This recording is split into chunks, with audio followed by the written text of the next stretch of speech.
Well, speaking on the crisis of governance in the country, Azim Premji said in Davos that something needs to be done urgently. Speaking to Vikram Chandra and Namrata Brar, Mr. Premji said that reforming ourselves is more important than just focusing on growth figures. The Wipro chairman, along with 14 eminent citizens, had written an open letter to the government earlier this month on governance deficit. So you were talking about the atmosphere swinging a lot and improving a lot in the last 1 year. Now in India, in many ways, that's not completely happened, and there is a certain sentiment which I think was perhaps best expressed in that letter written by what I've heard some people describing as a group of 14, which you, of course, were a very prominent member of. When you wrote a letter to the government saying there's a drift, there's a governance deficit which needs to be addressed. Would you just talk to us about this? What was it that prompted you to write the letter? And all the things that have happened after that haven't necessarily, done anything to assuage the fears that many people have as to what's happening, including black money. I think one has reached a point in public governance. One has reached a point in terms of ethics also of leadership of businessmen, whereby one has to take stock and say, enough is enough. Something has to be done. And I think as a country, we have come to a stage where enough is enough. Something has to be done. We have to reform ourselves. We have to change ourselves. Because if we don't do that, we are not going to leave children behind us who are going to be proud of the country.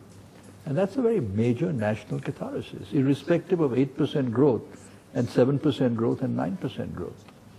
But where do you think the problem is really arising? There's been a lot of debate about this, about black money, for example, and whether India Inc. has been saying, fix the governance problems at home and you may not need to go around being Inspector Clouseau and looking in countries around the world. Others are saying just get the black money back, and that's what has to be done, and find the names, uncover the trail. What, to your mind, are the things that really need to be done at this stage? No, I think the law should go after it, quite obviously. Every country which has some sense of principles is going after it. And when the law finds out that there are people who are identified with it, the law should take action. I think that's basic to public morality. So it's just not an issue of government. It's an issue of public morality which is at stake here. I just want to come back to the lessons for the government in some of what you've written. The governance deficit in particular. Now, India is obviously a country unlike China. China is very government-driven. Here, people like you and the private sector have really led a lot of what has happened in the last 15 to 20 years. Do you think, is this a sign that corporate India and India Inc. and others are now stepping up to say, we are seeing the lack of governance in other parts of the country, and we would like to now play some sort of a role in this? Or what was this letter otherwise intended to do? Precisely. Certainly the 14 of us who are signatories to this letter would like to do that. And we will do that going forward, because this is the start, this is not the end. And we will make concrete recommendations to government, and we will pursue them with tenaciousness, with intensity.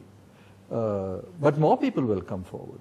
I think there are a lot of people who feel that they want to change the country in terms of the basic standards of governance.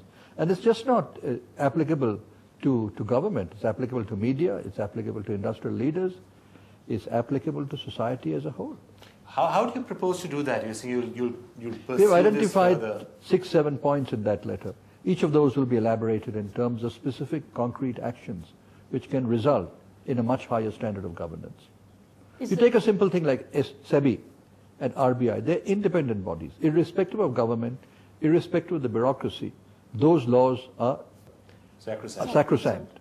Why can't we make something like an environment as a regulatory organization divorced from the government? It does not depend upon Minister A or Minister B or Secretary A or Secretary B. It's a national asset. And that national asset has to be governed with the same standard as national stock exchanges have to be governed, as the Reserve Bank of India has to be governed. It has to be an authority independent of the government. It's just to give you a specific, concrete example. What has the government's response been, Mr. Premji? There's no response so far. Does that except silence. Does that depress you in any way that there's been no response? No, we did not expect a response. What do you expect the government to respond in fairness?